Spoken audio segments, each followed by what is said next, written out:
Now today's question has been sent in by Satish. He says, are multi-asset plans and aggressive hybrid plans not suited for long term? In earlier videos, Dhirendra Kumar has emphasized that aggressive hybrid is the best category. Why has it gone out of favor now? No, it has not gone out of favor. It is still a great category. It is so nice to have these categories simply because it has embedded rebalancing. I keep saying that diversify beyond equity, keep rebalancing. Your aggressive hybrid category does the rebalancing. But if you are in your initial stages and if you are willing to take risk, and not only that, aggressive hybrid is a great category for a conservative investor getting started.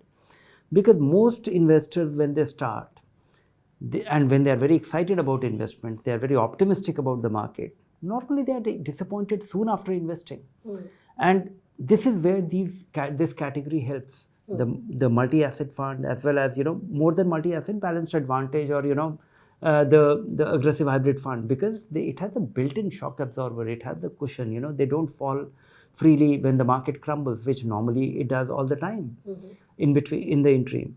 So it has not gone out of favor.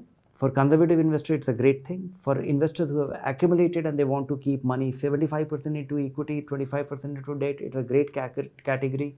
You don't have to rebalance, and it's the most tax efficient vehicle.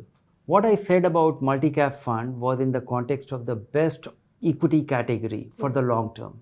And that particular category has a very good exposure or enforced exposure to large, mid and small at all times. It was with that in mind that I was referring to. But when it comes to an investor's long-term holding substantially into equity with a rebalancing embedded into it, those funds actually remains by far the best choice.